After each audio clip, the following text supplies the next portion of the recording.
तो वही किसी मित्र ने पूछा है कि कोई टिप्स दीजिए परीक्षा में ये क्वेश्चन पेपर को अटेम्प्ट करते समय किन बातों का ध्यान रखना चाहिए।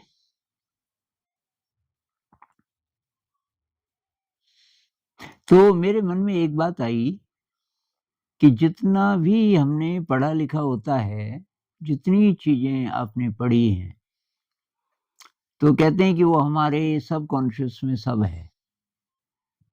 और अब जब आप क्वेश्चंस का आंसर लिखते हो तो उसमें से अब कितना कितना याद आएगा, सारी बात अब इस पे है कि आपने पढ़ा तो बहुत है, अब वो होगा कहीं ना कहीं आपके सबकॉन्शियस में, आपके दिमाग के छुपे हुए हिस्से में वो सारा कुछ है, लेकिन वो अब एक्सेस क्यों नहीं हो पाता।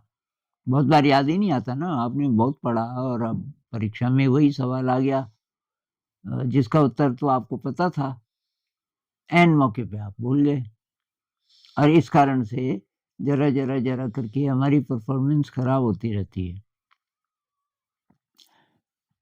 तो भाई एक तो सब कॉन्शियस को टच करने का तरीका है टाइमलेसनेस।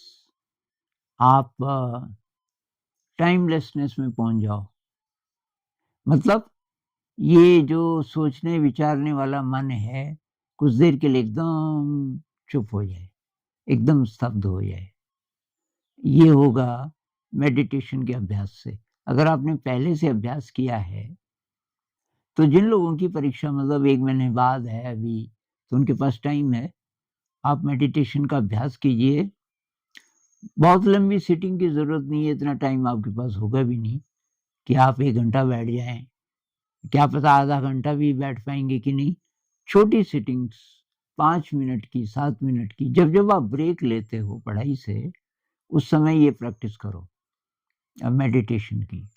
स्टिल बैठ जाओ एकदम, और आपको अपनी सांस का पता चल रहा है, शरीर का पता चल रहा है, और धीरे धीरे धीरे मन एकदम शांत हो गया।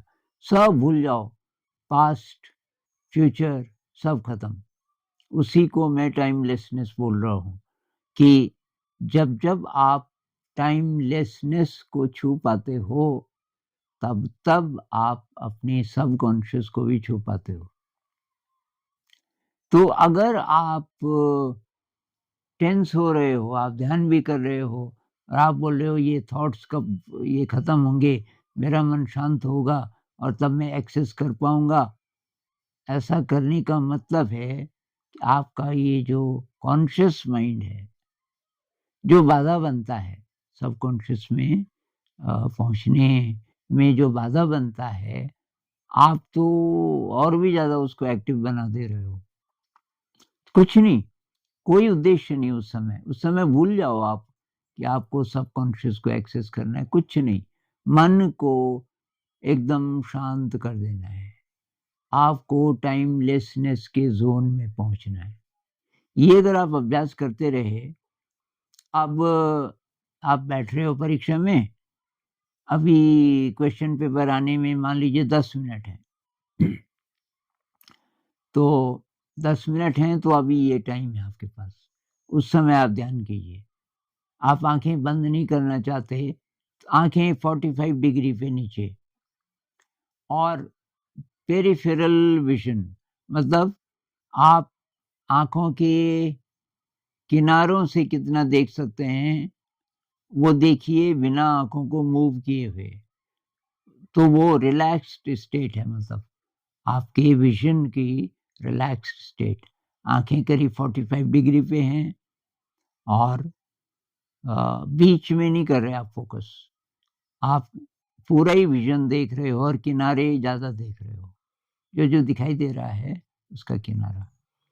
ऐसे अगर आप 1 मिनट 2 मिनट 3 मिनट भी कर पाए, और आपके पास अभी 10 मिनट है, तो 2-3 मिनट भी कर पाए तो उसका असर होगा। उन 2-3 मिनटों में हो सकता है कि आपका मन एकदम शांत हो जाए। फिर आपकी कॉपी आ गई, उसमें आप लिख रहे हो रोल नंबर वगैरह जो भी है, उसके बाद अभी फिर टाइम है, 1-2 मिनट और है, तो उस बीच फिर ये स्टिलनेस में चले जाइए। अगर ये संभव नहीं है तो सांसें ही गिन लीजिए। अगर आपका मन नहीं हो रहा शांत, तो सांसें गिन लीजिए, 10 सांसें। सांस अंदर गई, बाहर निकली, मन ही मन में, तो 10 सांसों में करीब 1 मिनट हो जाता है, उससे भी फ़र्क पड़ेगा। तो ये करना है, एक तो शुरू में, एक बीच-बीच में। एक क्वेश्चन पूरा हो गया, एक क्वेश्चन पूरा हो गया, थोड़ा ब्रेक लीजिए, 5 सांसों का, 5 सांस मतलब आधा मिनट, 10 सांस मतलब 1 मिनट। ये तो बहुत लंबा ब्रेक तो है नहीं। तो उसमें आप ये स्टिलनेस में जाने की कोशिश कीजिए। स्टिल नहीं हो रहा दिमाग, तो ये सांस, 10 सांसें।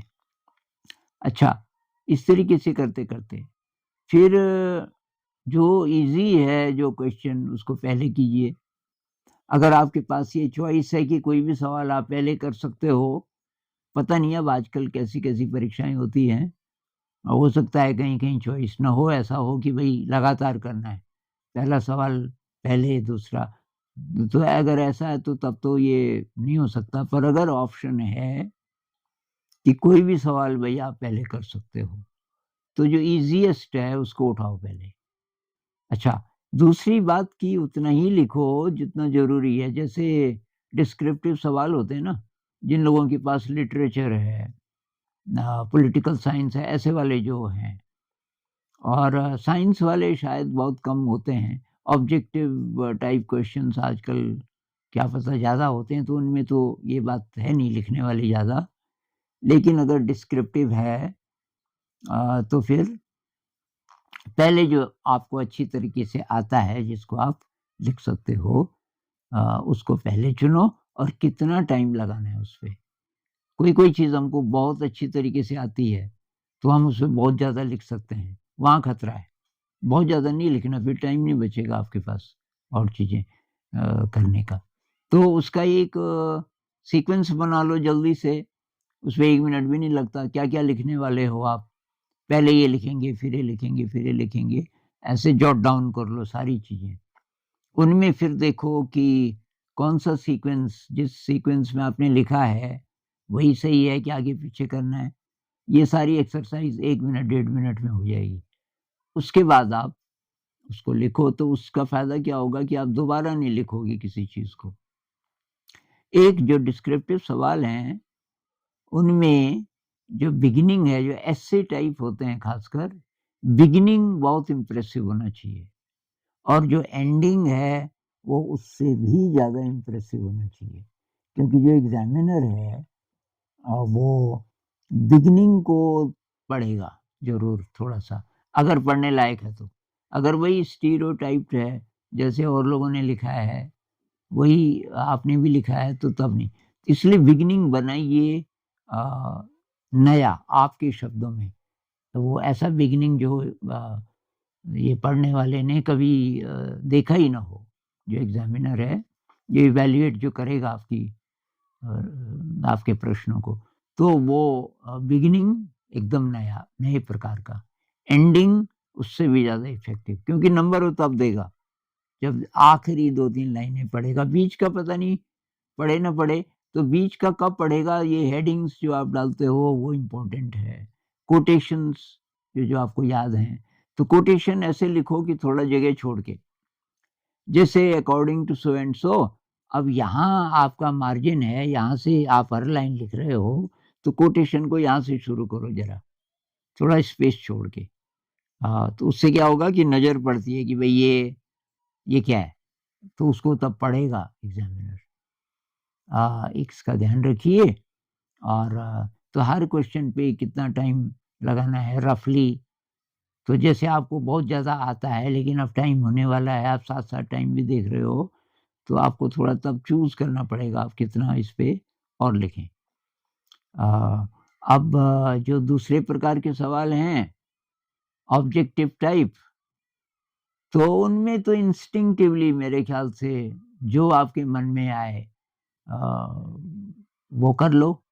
अब वो कितना सही होगा, कितना सही नहीं होगा, ये तो उस समय कह नहीं सकते। लेकिन जो हिचकिचाते हम रहते हैं यार कि ये होगा, कि ये होगा, सोचते रहते हैं इतने में, तो तब तो आप कर ही नहीं पाओगे बहुत सारे सवाल। तो जैसा भी है, वो पहली बार में जो आया उसको कर लो। एक जब आप तैयारी कर रहे हो ना, तो किसी भी चीज का लिंक बनाओ और चीजों से।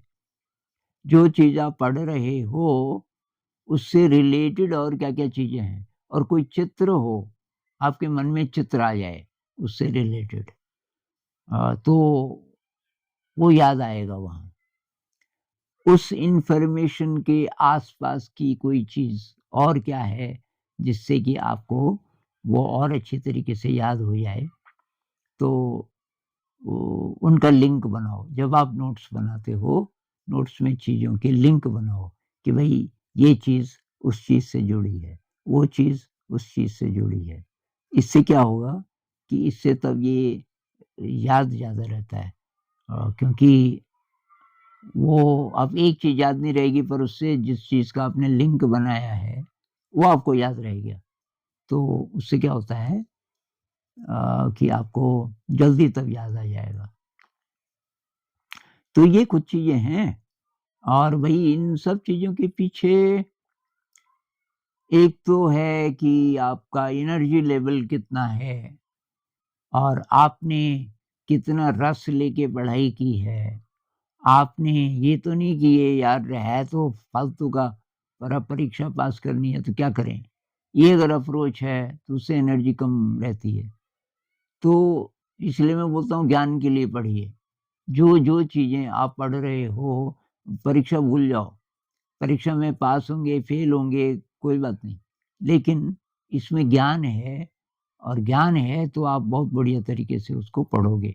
और जब बढ़िया तरीके से पढ़ोगे तो याद भी ज्यादा होगा, और परीक्षा में भी आपकी परफॉर्मेंस अच्छी होगी। तो जितनी आप चिंता करोगे, जितना बोर हो के मर मर के पढ़ोगे, उतनी परफॉर्मेंस भी आपकी खराब होगी। उल्टा हो रहा है ना।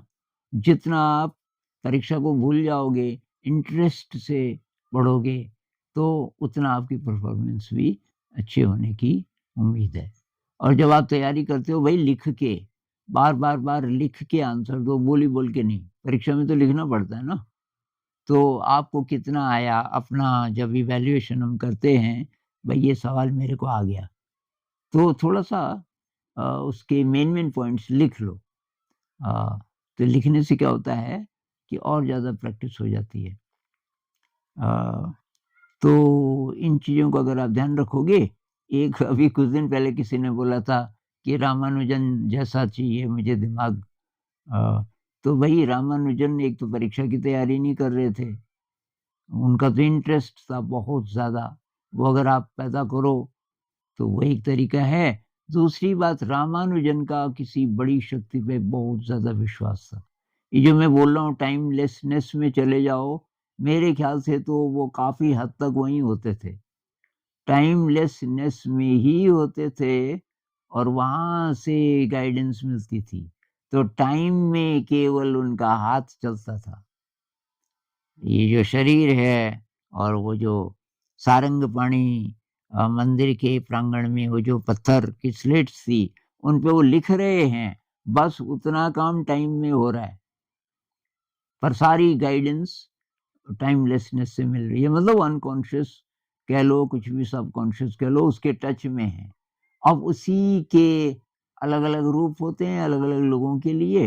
रामानुजन कहते थे कि देवी आती थी, और वो देवी लिखती थी, और देवी लिखती थी, और फिर वो अचानक उनको तो में बीच बीच में, मतलब वो मेडिटेशन टाइप में चले जाते थे शायद, समाधि में।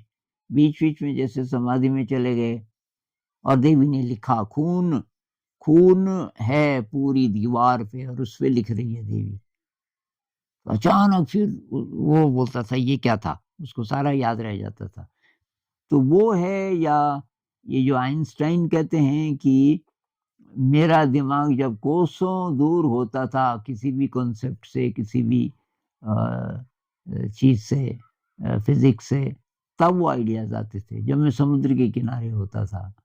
तो वहाँ से अचानक आइडियाज़ आते थे। तो वो अलग-अलग तरीके से लोग टाइमलेसनेस में जाने की कोशिश करते हैं। वो वायलिन भी बजाते थे आइंस्टाइन। तो ये बहुत ज़रूरी है। किसी बड़ी शक्ति पे इतना फ़ेथ हो आपका, तो वो भक्ति से हो सकता है, ध्यान से हो सकता है।